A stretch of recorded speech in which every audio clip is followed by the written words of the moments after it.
तिमिरान्धस्य ज्ञानाञ्जनशलाकया चक्षुरुन्मीलितं येन तस्मै श्रीगुरवे नमः। श्रीचैतन्यमनोभीष्टं स्थापितं येन भूतले स्वयं रूपः कदा मह्यं ददाति स्वपदान्तिकम्। वन्देऽहं श्रीगुरो श्रीयुतापदकमलं श्रीगुरून् वैष्णवांश्च श्रीरूपं साग्रजातं सहगणा रघुनाथान्वितं तं सजीवं साद्वैतं सावधूतं परिजनासहितं कृष्णा चैतन्यदेवं श्रीराधा कृष्णपादान् सहगणललिता श्रीविशाखावितांश्च नमो विष्णुपादाय कृष्णापृष्ठाय भूतले श्रीमते भक्तिवेदांत स्वामिनिति नामिने। नमस्ते सारस्वते देवे गौरवाणी प्रचारिणे निर्विशेषा शून्यवादी पाश्चात्य देशतारिणे वाञ्छाकल्पतरुभ्यश्च कृपा सिन्धुभैव च पतितानां पावनेभ्यो वैष्णवेभ्यो नमो नमः। नमो महावदान्याय कृष्णप्रेमप्रदायते कृष्णाय कृष्णचैतन्य नाम्ने गौरत्विषे नमः। नीलाचलनिवासाय नित्याय परमात्मने बलभद्रसुभद्राभ्यां जगन्नाथाय ते नमः। जय श्री कृष्ण चैतन्य प्रभु नित्यानंद श्री अद्वैत गदाधर शिवासादि गौर भक्त वृंदा। हरे कृष्णा कृष्णा कृष्णा हरे हरे हरे राम राम राम हरे हरे। जय जय लक्ष्मीपति नरसिंह मुरारी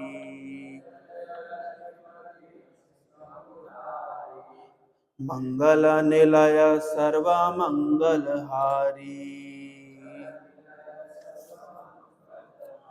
जय जय लक्ष्मीपति नरसिंह मुरारी मंगल निलय सर्वमंगलहारी जय जय लक्ष्मीपति नरसिंह मुरारी मंगल निलय सर्वमंगलहारी।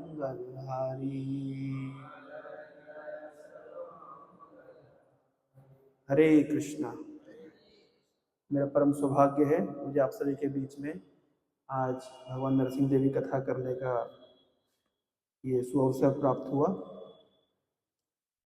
तो हम एक बड़ी विचित्र विडंबना है, हम लोग नरसिंह देव अपीयरेंस की फास्टिंग करते हैं या हिरण्यकशिपु डिसअपीयरेंस की? बताइए किस चीज की फास्टिंग करते हैं? फास्टिंग कब तक करते हैं? शाम तक। शाम को क्या हुआ था? नरसिंह देव ने हिरण्यकशिपु का वध किया था।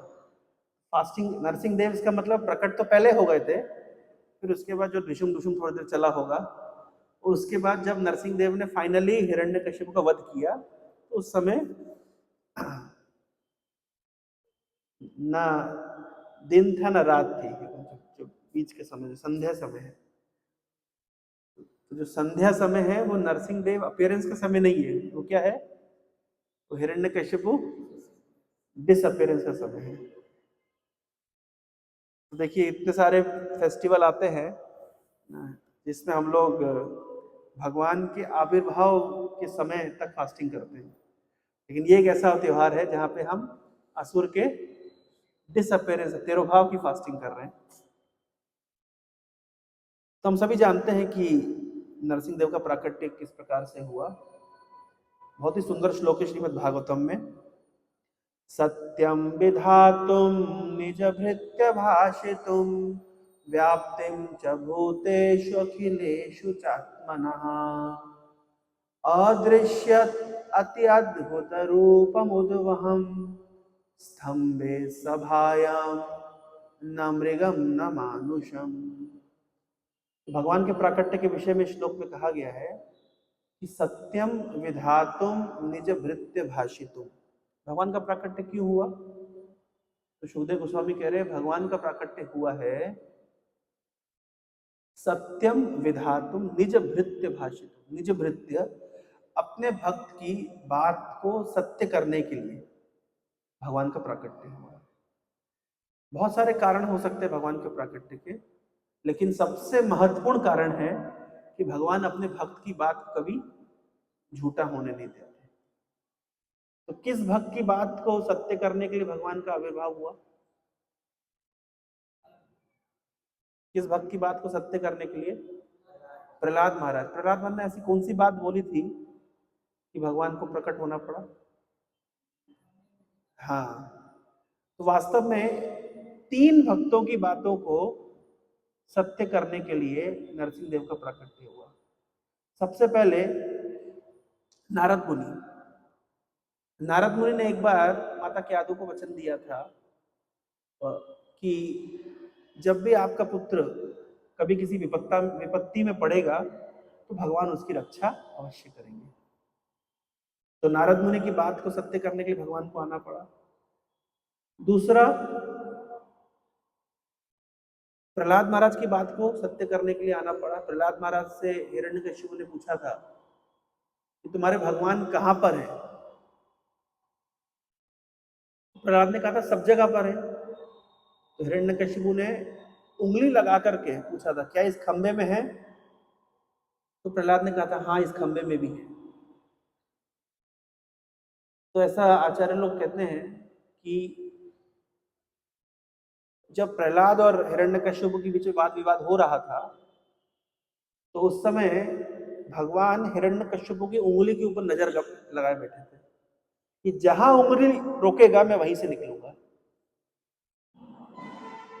तो फाइनली हिरण्यकशिपु ने खंबे के ऊपर उंगली इशारा करके पूछा प्रहलाद क्या तुम्हारे भगवान इस खंबे में हैं? तो प्रहलाद ने बड़े निर्भीक होकर कहा हाँ है। तो हिरण्यकशिपु ने विचार किया कि जब ये महल बन रहा था, खंबा मेरे आंखों के सामने बना है, तब तो कोई अंदर नहीं था। बहुत कॉन्फिडेंस था हिरण्यकशिपु को। और देखिए भगवान भी अजोपि सन अव्यय आत्मा भूतानाम ईश्वरोपि सन प्रकृतिम स्वामधिष्ठाय संभवाम्य आत्म माया। कि भगवान जन्म रहित हैं और सभी जीवों के ईश्वर हैं। प्रकृतिम स्वाम अधिष्ठाय संभवाम्य आत्म माया। अपनी अंतरंगा शक्ति का आश्रय लेकर के भगवान इस संसार में प्रकट होते हैं। सामान्यतः जब जीव इस संसार में आता है तो अपने कर्म के बंधन अनुसार आता है। हम किस परिवार में जन्म लेंगे, किस समाज में जन्म लेंगे, किस देश में जन्म लेंगे,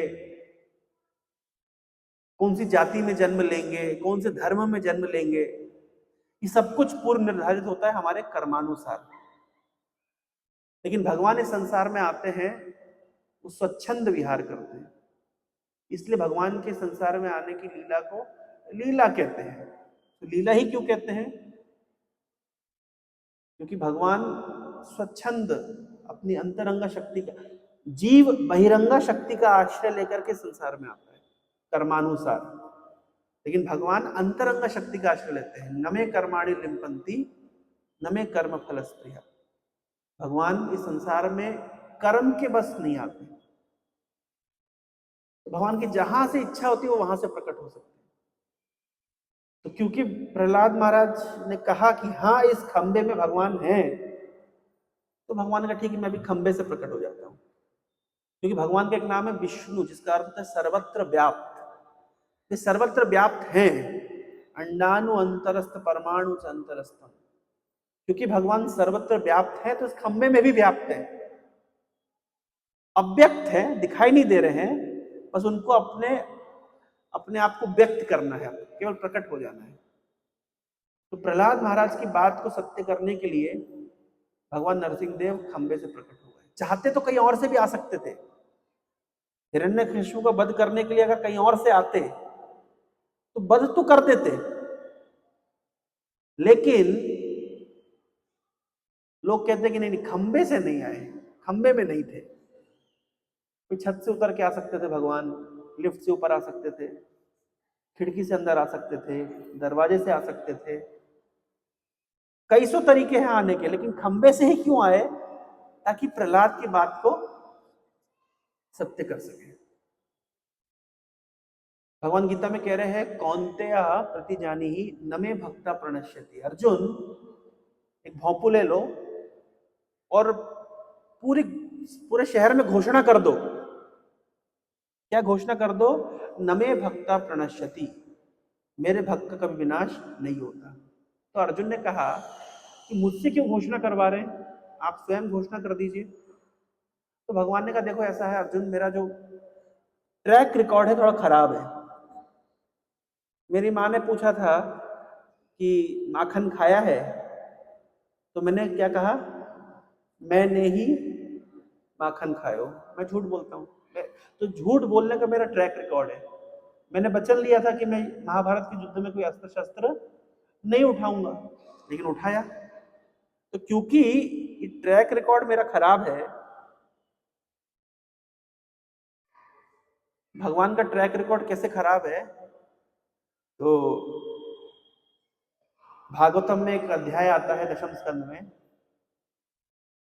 इसको कहते हैं भ्रमर गीत। जब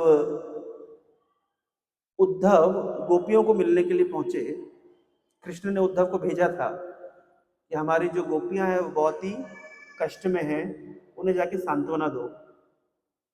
तो गोपियों को सांत्वना प्रदान करने के लिए उद्धव जाते हैं। तो वहां पे जाकर के गोपियों की और विशेष रूप से राधा रानी की स्थिति को देखते हैं कि राधा रानी कितना विरह का अनुभव कर रही है। लगभग उनका प्राण निकलने वाला, ऐसी स्थिति हो गई है। तो उद्धव ये दर्शन कर रहे हैं। उसी समय एक भ्रमर, एक भौरा, बम्बल बी वहां से ऐसा करते पहुंचता है। तो राधा रानी उस भंवरे को बहुत गाली देती है। हमें पता है कि तुम्हें किसने भेजा है। तुम्हारा जो स्वामी है जो मथुरा चला गया वो अच्छा व्यक्ति नहीं है। वो कितना हमको कष्ट दे रहा है, कितना हमको धोखा दे रहा है। हाँ, और तुमको हमसे फर्क ही क्या पड़ता है? जो मथुरा की स्त्रियां हैं वो तुमको अच्छा अच्छा माल देती होंगी खाने पीने के लिए, तो हम तो गांव की स्त्रियां हैं, गांव की ग्वालन है। इस प्रकार से कई प्रकार से भ्रमर गीत के अंदर राधा रानी उस भ्रमर के माध्यम से कृष्ण को, मतलब एक्चुअली कृष्ण तक बात पहुंचाएगा कौन? उद्धव। तो सब उद्धव सुन रहे हैं ताकि ये बात टेलीकास्ट हो। उस जमाने में वीडियो बनाने का कल्चर नहीं था ना, नहीं, ये तो वीडियो बनाकर राधा रानी अपना दुख व्यक्त करती।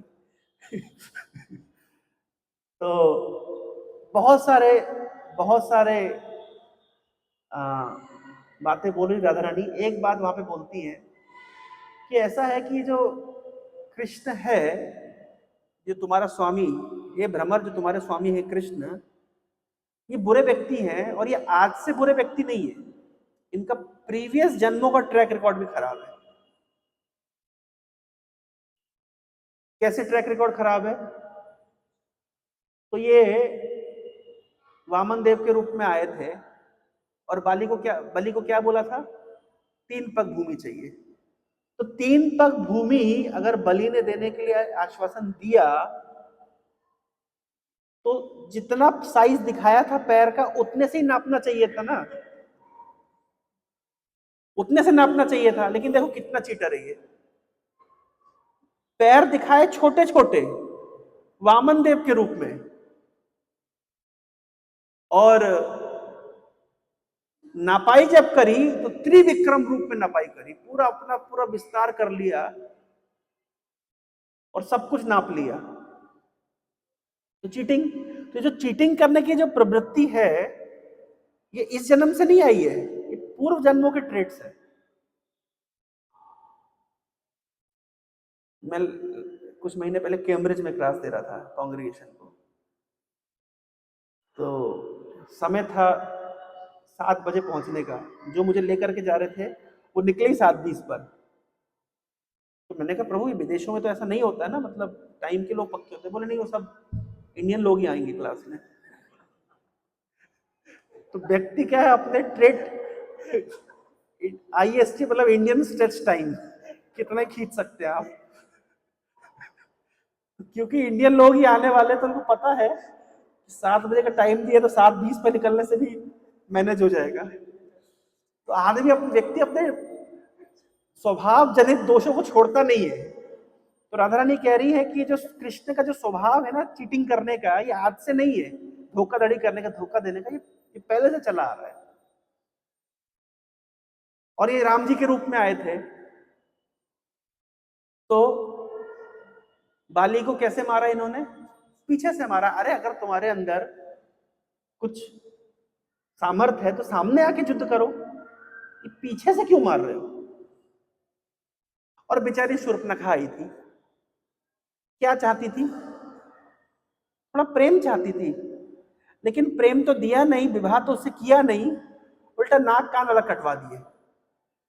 तो जो कृष्ण के अंदर जो दोष हैं ये आज से नहीं है, ये पुराने जन्मों से चले आ रहे हैं। एक भक्त बता रहे थे कि सभी वैष्णव आचार्यों ने जितने श्लोकों के ऊपर टीका करी है, इस श्लोक के ऊपर सर्वाधिक टीका है। जन्माद्यस्य यथा श्लोक जो भागवतम का पहला श्लोक है, उससे भी अधिक टीकाएं इस श्लोक के ऊपर हुई है कि भगवान कैसे धोखेबाज है। तो भगवान कृष्ण ने अर्जुन को कहा देखो मेरा ट्रैक रिकॉर्ड बहुत खराब है, अगर मैं बोलूंगा कि मेरे भक्त का विनाश नहीं होता कोई नहीं मानेगा, लेकिन सबको यह बात निश्चित पता है कि अगर मेरा भक्त कुछ बोलेगा तो उसकी बात को कभी भी मैं झुटला नहीं सकता। इसलिए इस शास्त्र इसमें लिखा गया है सत्यम विधातुम निज भृत्य भाषितुम। अपने भक्त की बात को सत्य करने के लिए भगवान खंबे से प्रकट हुए। और रूप कैसा बनाया? ना मृगम ना मानुषम, ना तो शेर जैसे दिखते थे और ना ही मनुष्य जैसे, दोनों का मिश्रित था। ये किसकी बात को सत्य किया? तो तीसरे भक्त की बात। कौन है वो? ब्रह्मा जी। ब्रह्मा जी की बात को सत्य करने के लिए उन्होंने ऐसा रूप बनाया, ना मृगम ना मानुषम।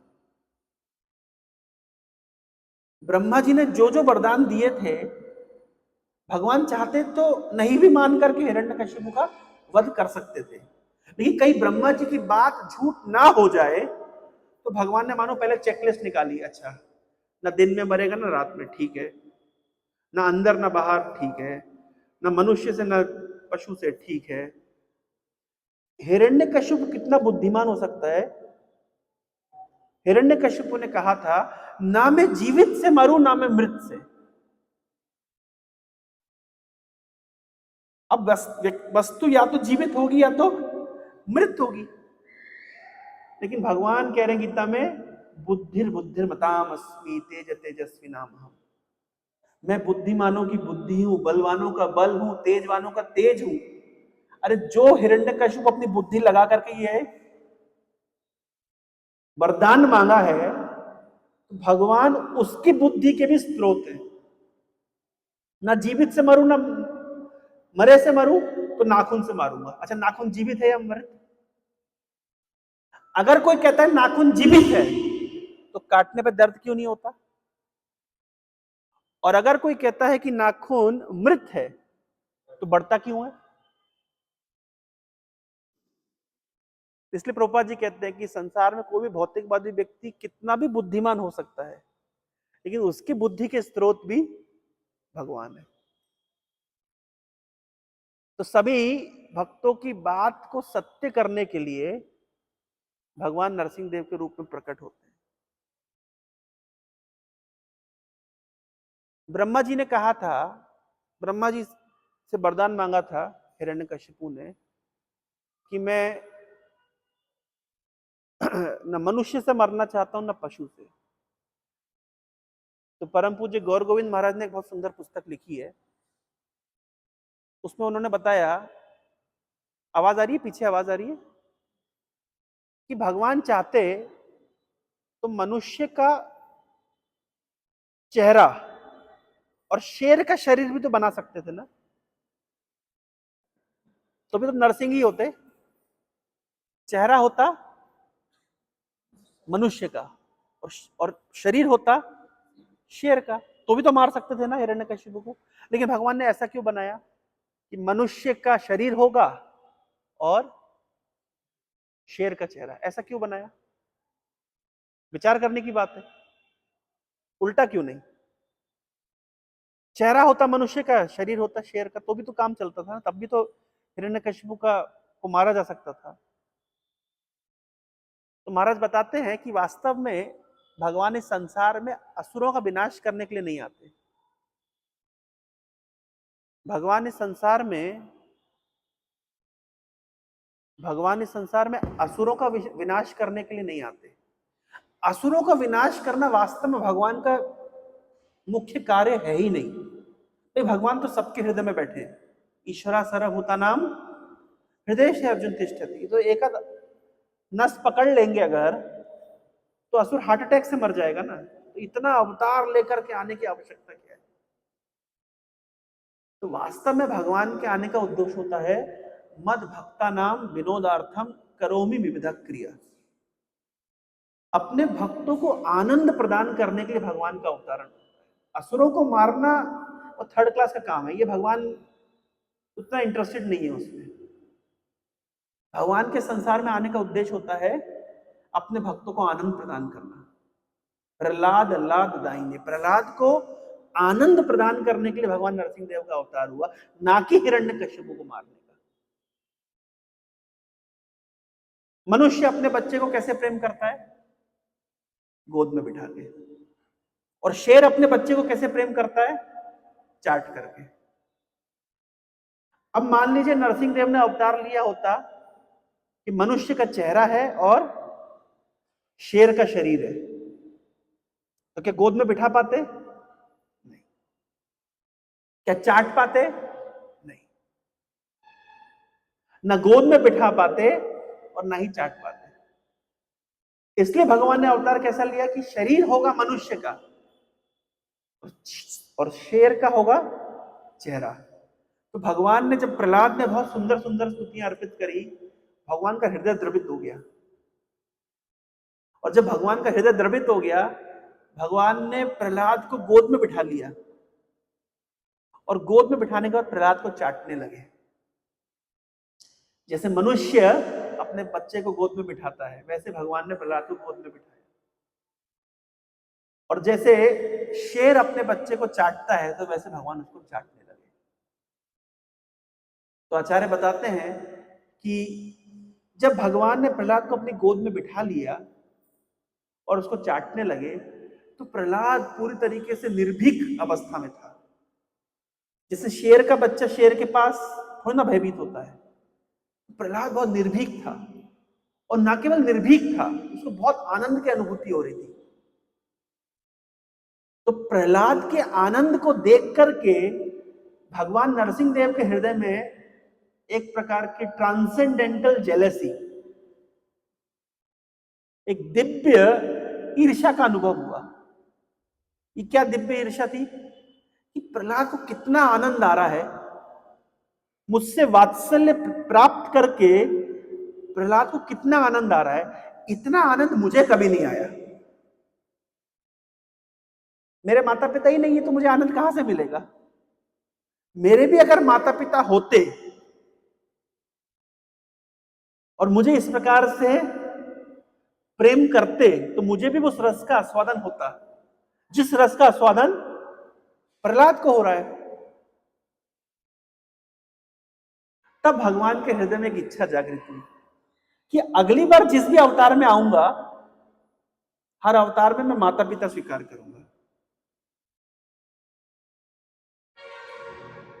तो जब माता पिता स्वीकार करूंगा तो मुझे भी इस प्रकार से प्रेम का स्वादन करने का, वात्सल्य का स्वादन करने का अवसर मिलेगा।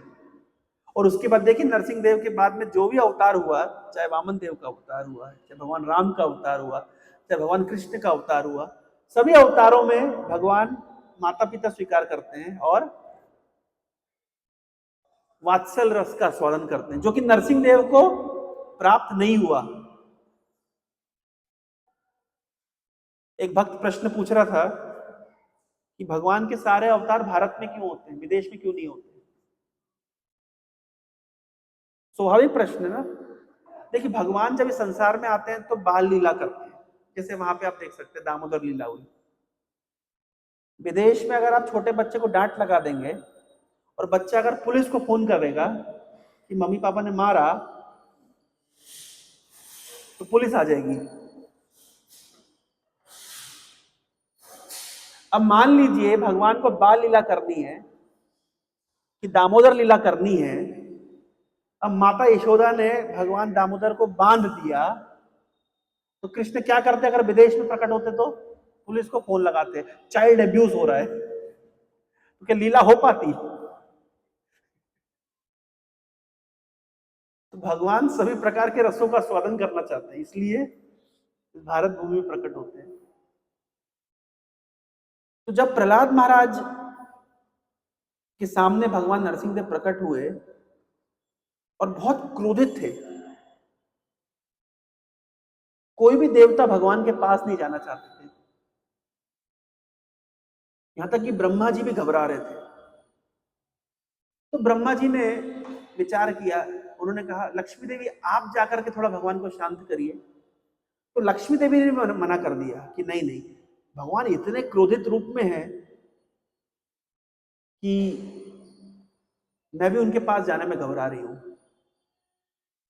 तब ब्रह्मा जी जाकर के प्रहलाद को कहते कि बेटा प्रहलाद, देखो भगवान का प्राकट्य तुम्हारे लिए हुआ है ना, तुम जाके उनको शांत करो। तो बिल्कुल निर्भीक प्रहलाद भगवान के सामने चले जाते हैं और हाथ जोड़ करके स्तुति करते हैं। जो स्तुति कर रहे हैं इस पे प्रहलाद महाराज का भाव प्रकट हो रहा है। प्रहलाद महाराज कहते हैं, ब्रह्मादया सुरगणा मुनयो अथ सिद्धा सत्वैकतान गतयो वचसां प्रभावै नाराधितुं पुरुगुणैरधुनापि पिप्रो किं तोष्टुमर्हति सा मे हरिरुग्र जाते। प्रहलाद महाराज हाथ जोड़ करके भगवान के सामने खड़े हैं और कह रहे हैं कि भगवान देखिए, ब्रह्मादया, ब्रह्मा से लेकर सुरगण, देवता, मुनिगण, सिद्धगण, ये सब लोग आपके सामने स्तुति कर चुके हैं। ये ऑलरेडी स्तुति कर चुके हैं। सत्वैकतान गतयो वचसाम प्रभावै, ये सब लोग सत्वगुण में स्थित हैं। और एकतान गतयो, पूरा फोकस के साथ में आपकी स्तुति कर रहे थे। वचसाम प्रभावै, धारा प्रवाह इनके मुख से स्तुतियां निकल रही हैं। इस अध्याय से पहले देखेंगे आप, बहुत शिव जी ने स्तुति करी है, ब्रह्मा जी ने स्तुति करी है, मुनिगणों ने स्तुति करी है, ऋषिगणों ने स्तुति करी है, सबकी स्तुति हो गई, लेकिन भगवान शांत नहीं हुए। तब ब्रह्मा जी ने कहा कि बेटा प्रहलाद, तुम जाके भगवान को शांत करो। तो प्रहलाद क्या कह रहे? हाँ हाँ जरूर, मैं कर दूंगा शांत।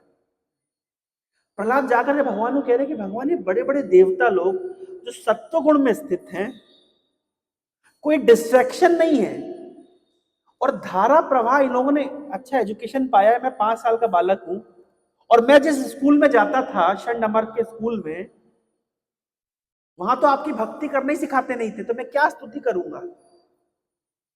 ये सब देवता लोग सत्वगुण में स्थित है और मैं रजोगुण तमोगुण में स्थित हूं, क्योंकि मैं आसुरिक कुल में जन्म लिया हूं। भगवान मैं आपको कैसे संतुष्ट करूंगा? मैं हूं कौन आपको संतुष्ट करने वाला? जब इतने बड़े बड़े देवता आपको संतुष्ट नहीं कर पाए तो मैं कौन हूं? तो वास्तव में इस तात्पर्य प्रभुपाद जी लिखते हैं कि भक्त अपनी विनम्रता से भगवान का ध्यान आकर्षित कर लेता है। किसी भक्त को जब कोई जिम्मेदारी दी जाती है तो उसके मन में यह भावना नहीं होती है कि हाँ मुझे जिम्मेदारी मिली क्योंकि मैं योग्य हूं और इसलिए मैं जिम्मेदारी का निर्वहन कर सकता हूं। प्रहलाद ने यह विचार नहीं किया कि मैं योग्य हूं इसलिए ब्रह्मा जी मुझे भेज रहे हैं।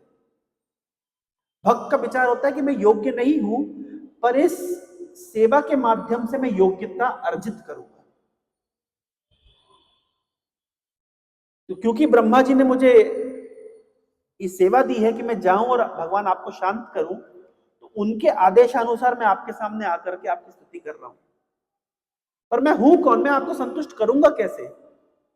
कि इतने बड़े बड़े देवता लोग अभी तक आपको संतुष्ट नहीं कर पाए, मैं कौन हूं? फिर प्रहलाद ने कहा कि भगवान मैं मानता हूं कि संसार की कोई भी भौतिक वस्तु आपको संतुष्ट नहीं कर सकती।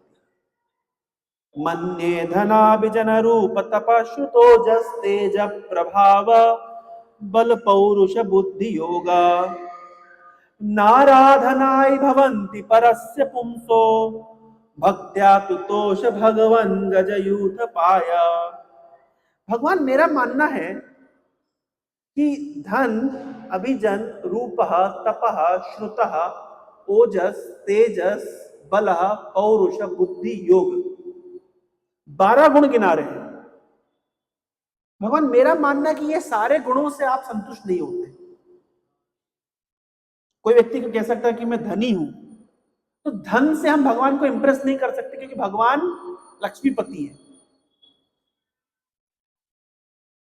कोई कहता है कि मेरा रूप सुंदर है, लेकिन अपने रूप से हम भगवान को आकर्षित नहीं कर सकते, क्योंकि भगवान सर्वाकर्षक है। कोई बोलता है कि मैं तपस्या करके भगवान को आकर्षित कर सकता हूं। कोई बोलता है कि मैं वेदाध्ययन से भगवान को आकर्षित कर सकता हूं। तो प्रहलाद कह रहे हैं ये सारी योग्यताएं भगवान को आकर्षित करने के लिए सही नहीं होंगे। भगवान इससे आकर्षित, तो भगवान किससे आकर्षित होंगे? भक्त्या तुतोष भगवान गजयूथ पाया। एक हाथी गजेंद्र से भगवान आकर्षित होगा, क्योंकि उसके पास क्या है? भक्ति है। तो भक्ति से भगवान आकर्षित होते हैं, इन सभी भौतिक गुणों से नहीं। तो 12 गुण गिना रहे हैं, धन, अभिजन, रूप, तप, श्रुत, ओजस, तेजस, प्रभाव, बल, पौरुष, बुद्धि और योग। ये 12 गुण गिना रहे हैं। तो श्रील विश्वनाथ ठाकुर एक प्रश्न पूछते हैं कि कोई कह सकता है कि ये जो 12 गुण आपने गिनाए हैं, ये गुण क्षत्रियों में पाए जाते हैं, और क्षत्रियों से भगवान शायद संतुष्ट ना होते हो, लेकिन ब्राह्मणों से होते हो। तो प्रहलाद महाराज कह रहे नहीं, ऐसा नहीं है। विप्राद द्विषण गुण जुताद अरविंद नाभा पदारविंद विमुखात स्वपचम वरिष्ठम मन्ये तदर्पितो मनो वचनेन ईतार्था प्राणान पुनाति सकुलम न तु भूरि मानः। अगर कोई ब्राह्मण है जिसके पास 12 गुण है, अच्छा ब्राह्मणों के पास कितने गुण होते हैं? ब्राह्मणों के पास कितने गुण होते हैं, होने चाहिए? कितने? 26 गुण वैष्णवों के हैं। भगवत गीता के अनुसार ब्राह्मणों के कितने गुण होते हैं?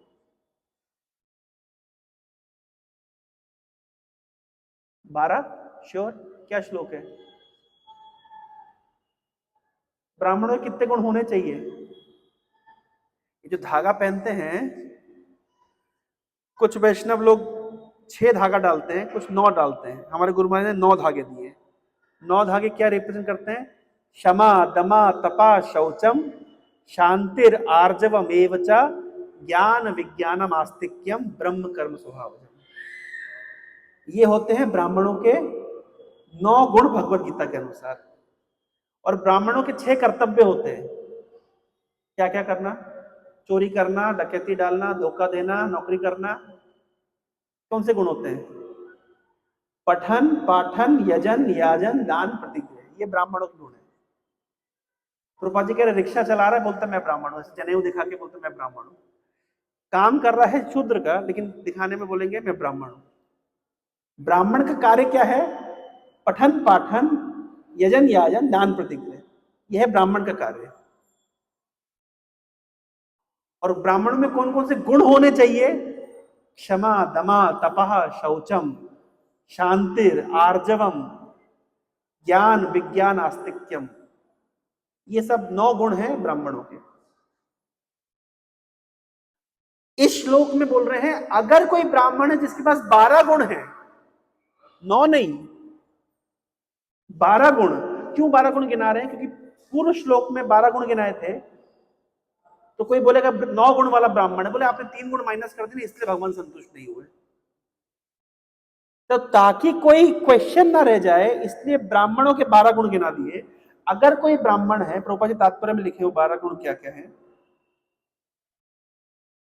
गीता के अनुसार 9 गुणों का वर्णन है। और दूसरी एक पुस्तक है सनत सुजाता, उसमें ब्राह्मण के 12 गुणों का वर्णन है। प्रहलाद महाराज कह रहे हैं अगर कोई ब्राह्मण है लेकिन और उसके पास 12 गुण भी हैं, लेकिन भगवान के चरण कमल से विमुख है, उल्टा उधर देख रहा है, भक्ति में नहीं है, तो उससे स्वपाचम वरिष्ठम, चंडाल कुल में जन्म लिया भक्त उससे वरिष्ठ है, उससे सीनियर है, उससे एग्जॉल्टेड है, उससे महान है। अगर कोई व्यक्ति कोई ब्राह्मण कुल में जन्म लेता है जिसके पास 12 गुण है लेकिन भगवान के चरण कमल से विमुख है, तो चंडाल कुल में जन्म लिया वो भक्त वो श्रेष्ठ माना जाएगा, जो भगवान के प्रति उन्मुख है, भगवान की भक्ति में लगा है। और क्या क्या अर्पित करता है भगवान को? मन्ये तद अर्पितो मनो वचन हिता अर्थ प्राण। भगवान को 5 चीजें अर्पित की जाती है। कौन कौन सी?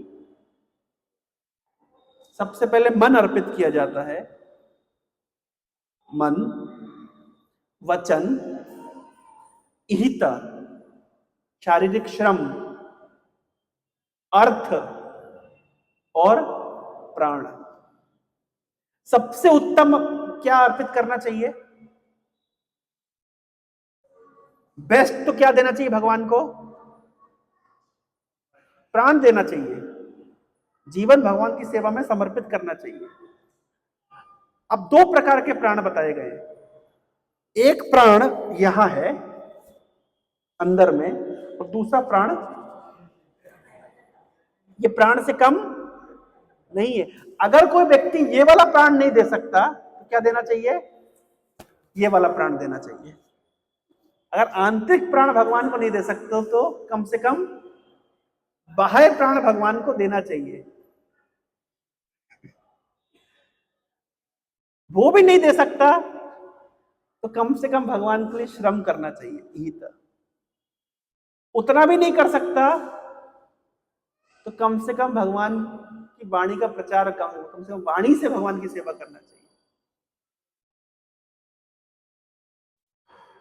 और ये सब करेगा व्यक्ति तब जाकर के मन को अर्पित करने की स्थिति में आएगा। तो बोल रहे हैं कि कोई अगर ब्राह्मण कुल में जन्म लिया है लेकिन इस प्रकार से भगवान को न प्राण अर्पित करता है, न धन अर्पित करता है, न कर्म अर्पित करता है, न वचन अर्पित करता है, न मन अर्पित करता है, तो उससे वो चंडाल श्रेष्ठ है जो ये सब भगवान को अर्पित करता है। क्यों? क्योंकि ऐसा अर्पित करने से वो अपने पूरे परिवार को शुद्ध कर लेगा, पूरे कुल को शुद्ध कर लेगा। न तो भूरी मानहा, भूरी माना शब्द का अर्थ होता है जो अपने आप को बहुत बड़ा मानता है। बहुत लोग हम देखते समाज में, वो अपने आप को केवल इसलिए बड़ा मानते हैं क्योंकि वे किसी महान कुल में जन्म लिए हैं। तो भूरी माना, न तो भूरी माना। तो ब्राह्मण कुल में जन्म लिया है लेकिन भगवान से विमुख है, तो खुद भी शुद्ध नहीं हो सकता, तो कुल और परिवार की तो बात ही क्या। लेकिन चंडाल कुल में जन्म लिया है और ये भगवान की सेवा में अपने मन को अर्पित करता है, वचन अर्पित करता है, कर्म अर्पित करता है, धन अर्पित करता है, और अगर प्राण अर्पित करता है तो सकुलम प्राणम पुनाति सकुलम, पुनाति सकुलम, पूरे कुल को पवित्र कर देता है। अब प्रश्न है, इन 3 श्लोकों में जो प्रहलाद महाराज की स्तुति भागवत में दी गई है, इन तीनों श्लोकों में एक ही विषय पर चर्चा हुई है। किस विषय पर चर्चा हुई है? कि भगवान मैं कौन हूं आपको संतुष्ट करने वाला। जब बड़े बड़े देवता आपको संतुष्ट नहीं कर पाए, भगवान क्षत्रिय गुणों से आप संतुष्ट नहीं होते हैं, आप भक्ति से संतुष्ट होते हैं। भगवान आप ब्राह्मणों के गुण से संतुष्ट नहीं होते, आप भक्ति से संतुष्ट होते हैं। तो भगवान की संतुष्टि को लेकर के ये 3 श्लोक में चर्चा हुई है। भगवान ऐसे संतुष्ट होंगे, ऐसे होंगे, ऐसे नहीं होंगे। तो भगवान की संतुष्टि को लेकर के इतनी चर्चा क्यों? क्या भगवान असंतुष्ट है? क्या भगवान परेशान है? क्या भगवान दुखी है, उदास है? क्या समस्या क्या है? भगवान का नाम है आप्त काम। भगवान की सभी कामनाएं अपने आप ही पूर्ण है। तो फिर भगवान की संतुष्टि को लेकर के इतनी चर्चा क्यों हो रही है? भगवान ऐसे संतुष्ट नहीं होंगे, ऐसे संतुष्ट होंगे, ऐसे संतुष्ट नहीं होंगे, इस विषय में इतनी चर्चा क्यों?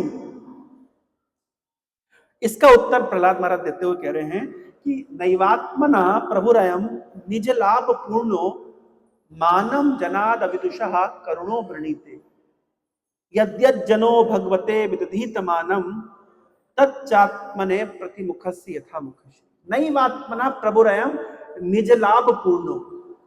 ऐसा नहीं है कि भगवान असंतुष्ट हैं और इसलिए उनको संतुष्ट करने के लिए भी मीटिंग बिठाई जा रही है।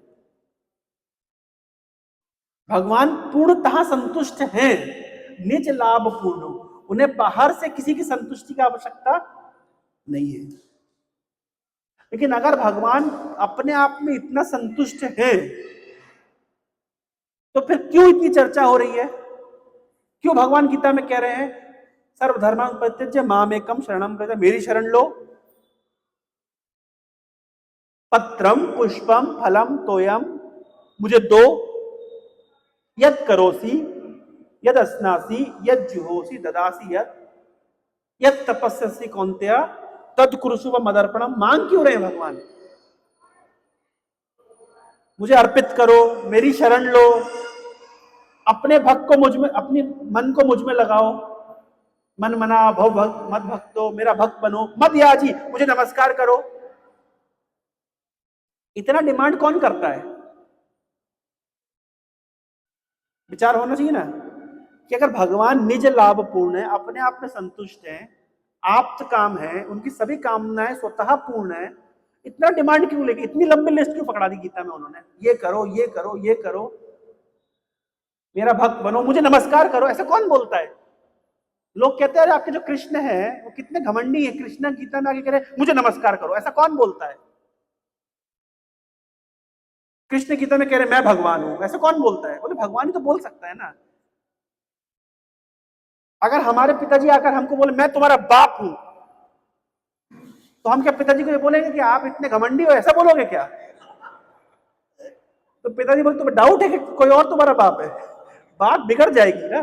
तो भगवान आकर के, भगवान ही एक ऐसे व्यक्ति जो क्लेम कर सकते कि मैं भगवान हूं, मैं तुम्हारा पिता हूं, पितामहस्य जगत हो, माता धाता पितामह मैं हूं, मुझे प्रणाम करो। ठीक है, हम मान लिए कि आप हमारे पिता हैं, प्रणाम करने के लिए क्यों कह रहे हैं? पत्ता दो, फूल दो, पानी दो, मांग क्यों रहे? इतनी डिमांड क्यों कर रहे हैं आप हमसे? और विशेष रूप से अगर आप भगवान हैं, आप सर्व समर्थ हैं, इतना क्यों डिमांड कर रहे हैं? तो आगे प्रहलाद कह रहे हैं मानम जनाद अभिदुषः करुणो वृणीते। ये भगवान की करुणा है कि वो मांग रहे हैं। बहुत लोग कहते हैं कि हमारे पास देखिए धन संपत्ति मान सम्मान पारिवारिक आनंद जीवन में खुशहाली सब कुछ है। आप लोग भगवान के पास जाइए ना, आप लोग गरीब लोग हैं, आप लोग दुख में कष्ट में हैं, आप जाइए भगवान, हमें भगवान के पास जाने की आवश्यकता है, हमारे पास सब कुछ है। तो ऐसे लोगों के लिए उत्तर है कि लेने नहीं आना भगवान के पास, कम से कम देने आओ। क्यों भगवान मांग रहे हैं? तो प्रहलाद कह रहे हैं करुणो वृणीते, भगवान की कृपा है कि भगवान मांग रहे हैं। मानम जनाद, मेरे मुझे प्रणाम करो, ये भगवान मांग रहे हैं। मांगना कृपा है। जब भगवान या भगवान के भक्त जाकर के कुछ मांगते हैं किसी से, वास्तव में वो अपने हित के लिए नहीं मांगते, वो उस पर कृपा कर रहे हैं। अब ये कैसी कृपा, जरा समझाइए, कृपा कैसी है? तो प्रहलाद समझा रहे हैं यद यद जनो भगवते विदधीत मानम तच्चात मने प्रतिमुखम यथा मुखश्री। उदाहरण देके समझा रहे हैं कि एक आईना है, मिरर है, और आईना के सामने एक व्यक्ति का चेहरा है, तो चेहरे की परछाई, चेहरे का रिफ्लेक्शन कहां पड़ेगा? आईने में, मिरर में। अब कोई व्यक्ति मिरर को सजा रहा है, कोई माता जी हैं, उनको लिपस्टिक लगानी है, तो कहां लगा रही है? वो मिरर पे लगा रही है। बिंदी लगा रही है, मिरर पे लगा रही है। पाउडर लगा रही है, मिरर पे लगा रही है।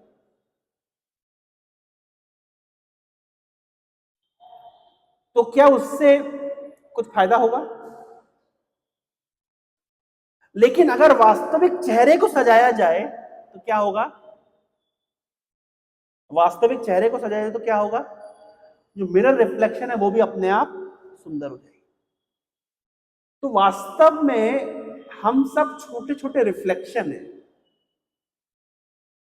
लेकिन वास्तविक चेहरा कौन है? बांके बिहारी जी का वास्तविक चेहरा है। अगर कोई उनको सजाएगा तो सजाने वाला भी अपने आप सज जाएगा।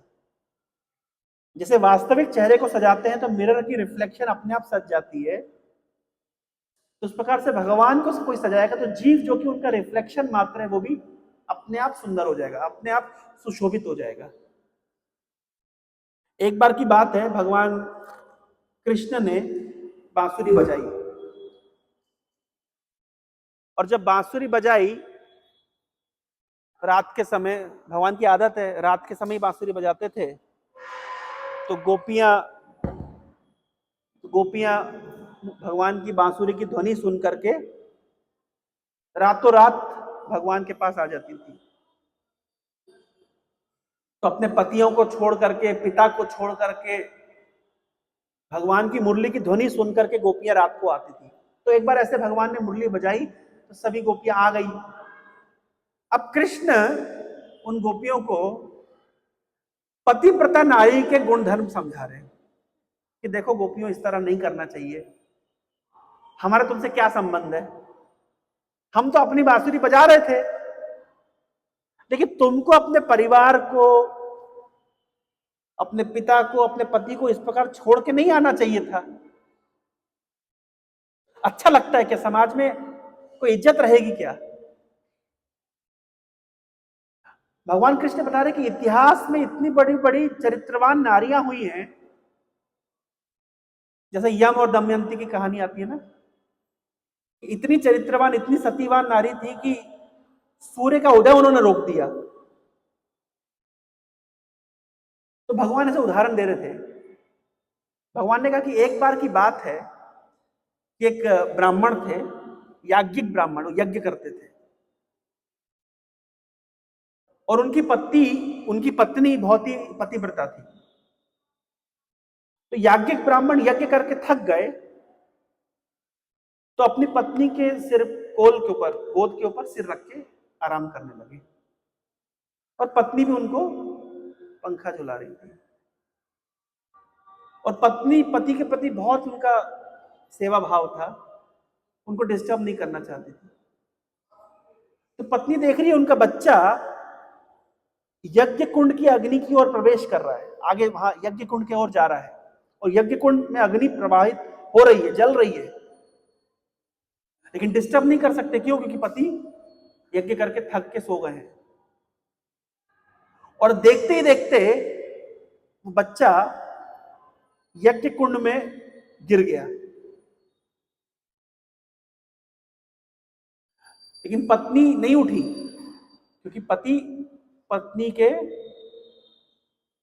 गोद पे सिर रख के सो रहे। ऐसा कहते हैं ना, वो इंग्लिश में कहावत है, the stunts are perform by professionals, do not try at home. इस प्रकार के स्टंट्स प्रोफेशनल्स के द्वारा किए जाते हैं, कृपया घर पे इसको ना दोहराएं। केवल समझने की दृष्टि से ये स्टोरी हम समझ रहे हैं। इतनी इतना सत्य अच्छा नहीं है ना, हमको डाइजेस्ट ही नहीं होगा। तो भगवान ये स्टोरी सुना रहे हैं। कुछ समय क्या हुआ, जब पति जागा तो पत्नी दौड़ करके जाती है, लेकिन जाके क्या देखती है, जो उनका बच्चा यज्ञ कुंड में गिरा हुआ है, उसको कुछ भी नहीं हुआ। यज्ञ कुंड की अग्नि पूरी शीतल हो चुकी है और बच्चा बहुत आराम से वहां खेल रहा है। तो भगवान कृष्ण ने कहा, गोपियों देखा, सतीत्व की शक्ति देखी कि इस ब्राह्मण पत्नी का इतना सतीत्व था कि जिसके बल पे यज्ञ कुंड की अग्नि भी शीतल हो गई।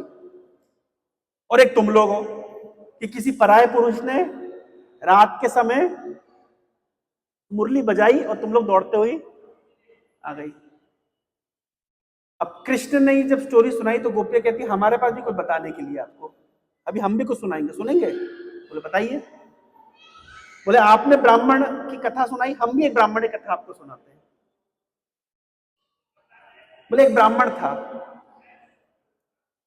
और उसको किसी कार्य से दूसरे शहर में जाना था, दूसरे देश में जाना था, और कई महीनों के लिए जाना था, और अपनी पत्नी को साथ नहीं ले जा सकता था। और जो ब्राह्मण की पत्नी थी बहुत ही पतिव्रता थी, बहुत ही सती थी, और ब्राह्मण की सेवा करने के लिए ऑब्सेस्ड थी। तो ब्राह्मण ने क्या विचार किया, क्या करे? तो ब्राह्मण का काम करो, तुम मेरे साथ तो नहीं जा पाओगी, तो मेरी एक पेंटिंग बना के या एक चित्र बना करके रख लो। तुम ऐसा मन में भावना करना कि मैं भोजन करा रही हूँ, पंखा झुला रही हूँ, तो मैं जैसी सेवा तुम मेरी करती हो वैसी सेवा तुम उस चित्र की करना। तो पत्नी बहुत खुश हो गई, तो ब्राह्मण चले गए। अब जैसे ब्राह्मण की सेवा करती थी वैसे वो चित्र में से वो ब्राह्मण की सेवा करने लगी, भोग लगाती थी, पंखा झुलाती थी। कुछ दिनों के बाद ब्राह्मण वापस लौटे और उन्होंने दरवाजे पे खटखटाया, आवाज लगाई। अब गोपियां कृष्ण से कहती है, कृष्ण एक बात बताइए, उस ब्राह्मण पत्नी को क्या करना चाहिए? क्या फोटो के सामने भोग लगाया है, पंखा झुला रही है, फोटो की सेवा, उस चित्र की सेवा कंटिन्यू करना चाहिए, या पति ने दरवाजे पे खटखटाया, आवाज लगाई है, दरवाजा खोल के उस पति का स्वागत करना चाहिए? क्या करना चाहिए बताइए, क्या करना चाहिए? कृष्ण क्या जवाब देंगे? क्या वो चित्र की सेवा करते रहो? क्या जवाब देंगे कृष्ण? भाई जब पति ने बुलाया है, आवाज लगाई है, खटखटाया है, तो पति के चित्र की सेवा को छोड़ के पति की सेवा करना चाहिए। तो गोपियां कहती, कृष्ण हम भी तो वही कर रहे हैं, अभी तक हम चित्रों की सेवा कर रहे थे, छोटे छोटे रिफ्लेक्शन मात्र की सेवा कर रहे थे, हमारे पति के रिफ्लेक्शन की सेवा कर रहे थे, लेकिन वास्तविक पति आप हैं। जब आपने बुलाया, आपने मुरली बजाई, तो हमें क्या करना चाहिए? चित्र की सेवा कंटिन्यू करना चाहिए या आके आपकी सेवा करनी चाहिए? तब कृष्ण पूरी तरीके से चुप हो गए, कोई आंसर नहीं बचा। तो वास्तविक चेहरे की सेवा, वास्तविक चेहरे को जब सुंदर बनाते हैं तो रिफ्लेक्शन अपने आप सुंदर बन जाती है। तो वास्तविक चेहरा है भगवान। अगर कोई व्यक्ति भगवान की सेवा करता है तो उसका जीवन अपने आप ही सुंदर बन जाता है। तो यही बात प्रहलाद महाराज अपनी स्तुति में बोल रहे हैं। एक श्लोक और लूंगा, समय हो गया है। प्रहलाद महाराज से नरसिंह देव ने पूछा, बेटा प्रहलाद, तुम्हें मुझसे डर नहीं लगता? नहीं, मेरा विकराल रूप देख करके तुम्हें डर नहीं लग रहा है? बड़े बड़े देवता लोग मेरे पास में नहीं आ रहे। जब भगवान का प्राकट्य होता है तो भक्त लोग भगवान को माला पहनाते हैं। नरसिंह देव के अवतार में भगवान के पास माला पहनाने कोई आ ही नहीं रहा। भगवान कह रहे क्या एटिकेट है, तुम लोग ने क्या सीखा है? तुमको ट्रेनिंग नहीं मिली क्या? इस्कॉन पढ़ने वाले ट्रेनिंग नहीं देते क्या? अरे भाई, भगवान का अवतार हुआ, माला पहनानी चाहिए, आप माला क्यों नहीं पहना रहे? अब कोई सब घबराई, इतना डर रहे हैं, घबरा रहे, तो माला कैसे पहनाए? भगवान ने हिरण्यकश्यप की आंतें खुद ही निकाल के पहन ली। भाई जब कोई पहना ही नहीं रहा है। तो प्रहलाद महाराज ने से पूछा, भगवान तुम मुझसे डर नहीं लगता? इतने बड़े बड़े देवता मेरे पास में आने में घबरा रहे हैं और तुम बिल्कुल पास में चले आए, गोद में बैठ गए सीधे आकर के, तुम्हें डर नहीं लगता? भगवान नरसिंह देव का रूप कितना विकराल होगा, विचार करिए। एक बार रावण गया था बलि महाराज के पास और कहा कि देखो बलि, हम सब एक ही वंश के हैं, दैत्य वंश के हैं, और ये राम जी से मेरा युद्ध हो रहा है, थोड़ा हमारे साथ संधि समझौता, हमारे साथ आ जाओ, हम लोग मिलके राम जी से युद्ध करेंगे। तो बलि ने कहा ठीक है, मैं आपकी बात पे विचार करूंगा, लेकिन थोड़ा आइए हमारे घर के अंदर आइए थोड़ा। तो घर के अंदर लेके गए, अपने कोर्ट यार्ड में लेके गए, और वहां पे एक बहुत ऊंचा सा सोने का एक हिल जैसा बना हुआ था। तो बलि ने कहा, रावण देखो, हमने सुना है कि आपने अपनी भुजाओं में कैलाश पर्वत को उठा लिया था, जरा ये छोटे से सोने के पर्वत को उठा के दिखाइए। तो रावण बोला, इसमें कौन सी बड़ी बात है? रावण लगाया हाथ, उठे ही नहीं, परेशान हो गया। तब रावण ने कहा, भाई मैंने तो कैलाश पर्वत उठाया हुआ है, ये क्या है, ये क्यों नहीं उठ रहा मुझसे? तो बलि महाराज कहते हैं, हमारे परदादा, बलि के पिताजी विरोचन, विरोचन के पिता प्रहलाद, और प्रहलाद के पिता हिरण्यकश्यप, हमारे परदादा जी के कान का एक कुंडल है ये,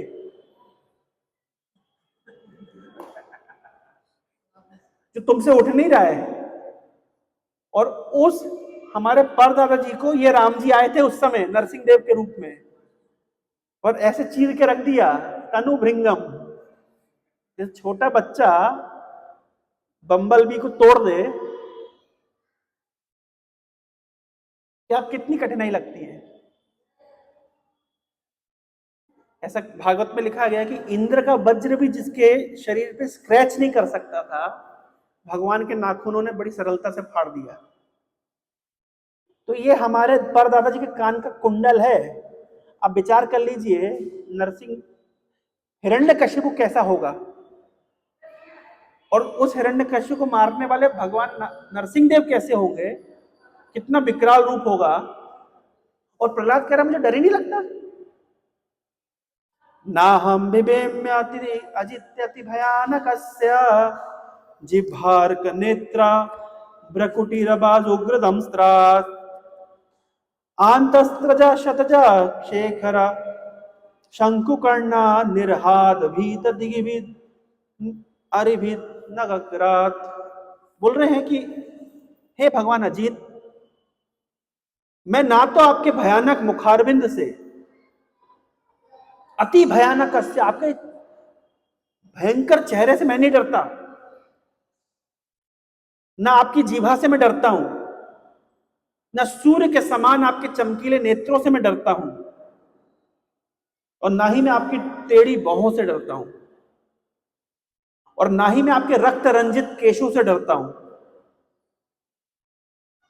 और ना ही मैं आपके पैने कानों से डरता हूं, और ना ही आपके नुकीले दांतों से डरता हूं, ना नाखूनों से डरता हूं। और आपकी जो भीषण सिंहनाद हो रही है, जो आप गर्जना कर रहे हैं, मैं इस गर्जना से भी नहीं डरता हूं। खुलेआम भगवान है, नहीं लग रहा मुझे डर, बताइए अभी क्या करना है, नहीं लग रहा डर। तो नरसिंह देव ने पूछा, बेटा तुमको अगर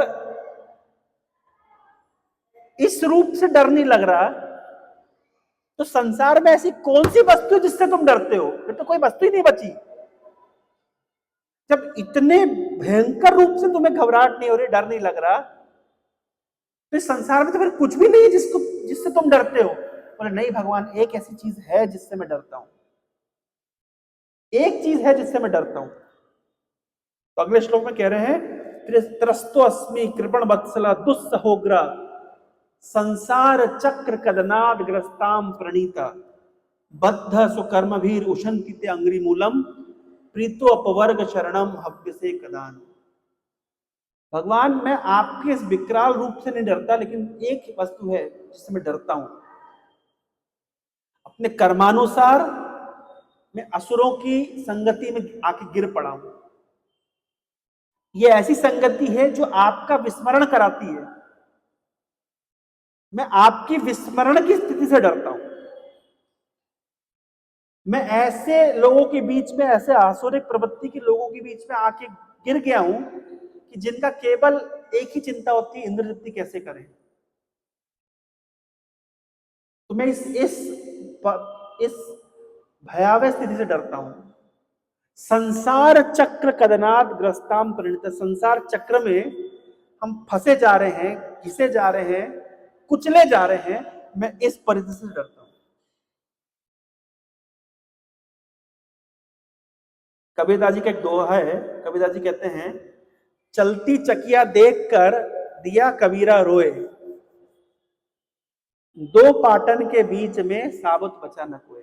चक्की, हम लोग का सौभाग्य नहीं हो चक्की देखने की, टीवी पे देखी है, गांव में होती है ना, चक्की चलते हैं, चक्की चलती है, तो बोलते चलती चकिया देखकर दिया कबीरा रोए। कबीरदास जी कहते हैं मेरा दिल रो रहा है, संसार रूपी चक्की चल रही है, दिन रात, हानि लाभ, जय पराजय, मान सम्मान, मान अपमान, सुख दुख, द्वैत रूपी चक्की, दो पाटन चक्की के, ड्वेलिटी जिसको कहते हैं, dual nature of this material world. इस चक्की में हम सब पिसे जा रहे हैं। कोई है यहाँ पे जो बोल सकता है नहीं पिस रहे हम? तो कबीरदास जी कह रहे हैं कि मेरा दिल रो रहा है। प्रहलाद महाराज वही कह रहे हैं, इस संसार रूपी चक्की के अंदर हम लोग पिसे चले जा रहे हैं। इस परिस्थिति में घबराता हूं, इससे मैं डरता हूं। तो कबीरदास जी कह रहे हैं कि दो पाटन के बीच में साबुत रहा ना कोई। ये ऐसी संसार चक्की चल रही है कि कोई बचा ही नहीं, सब पिस गए, सब पिसे चले जा रहे हैं। तो कबीरदास जी का एक चेला था, शिष्य था। जब गुरुजी ने ये दोहा सुनाया तो चेले ने भी एक दोहा बनाया। चेले ने कहा, गुरुजी ने क्या कहा, चलती चकिया देखकर दिया कबीरा रोए। अभी चक्की चल रही है, संसार रूपी चक्की चल रही है, और गुरुजी का दिल रो रहा है, कबीरदास जी का दिल रो रहा है। तो कबीरदास जी का चेला था, उसका नाम था कमाल। कमाल का चेला था। तो कमाल कहता है कि चलती चक्कियां देखकर चेला कमाल ठठियाए। गुरुजी रो रहे हैं कि चलती चक्की देखकर दिया कबीरा रोए, और चेला कह रहा है कि चलती चक्कियां देखकर चेला कमाल ठठियाए। चेला बड़ा खुश है, बड़े मजे में है। तो गुरुजी ने पूछा, भाई काय के चेले हो तुम? गुरुजी यहां रो रहे हैं और चेला ठठिया रहा है, खुश हो रहा है। भाई संसार रूपी चक्की में फिसे जा, सब मतलब कुचले जा रहे हैं, तुमको खुशी की क्या बात है इसमें? तो चेला कहता है कि चलती चकिया देखकर चेला कमाल ठठिया है, कीले सहारे जो रहे ताहे काल न खाए। कि जो अन्न का दाना वो एक्सिस में रह जाता है वो नहीं पिसता, तो जो भगवान रूपी एक्सिस का सहारा लेता है वो संसार रूपी चक्र में नहीं पिसता। लेकिन प्रहलाद महाराज के हम इस भाव से देख सकते हैं कि इतने महान भक्त जो भगवान के भयावह रूप से नहीं डर रहे, लेकिन संसार के भयावह रूप से डरते हैं। तो हम सब भक्तों के लिए शिक्षा है यहाँ पे कि हमें भी थोड़ा संसार से डरना चाहिए, घबराना चाहिए। हरे कृष्ण। ग्रंथराज श्रीमद् भागवतम की, नरसिंह चतुर्दशी महामहोत्सव की। किसी के मन में कोई जिज्ञासा, कोई प्रश्न, कोई कमेंट?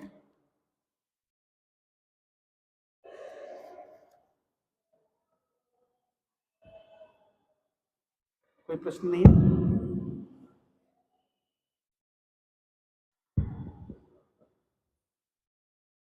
हरे कृष्ण। बहुत सुंदर सुंदर स्तुतियां हैं भागवतम में, भरी हुई है। समय लेके पढ़ना चाहिए और आस्वादन करना चाहिए। हरे कृष्ण। हरे कृष्णा।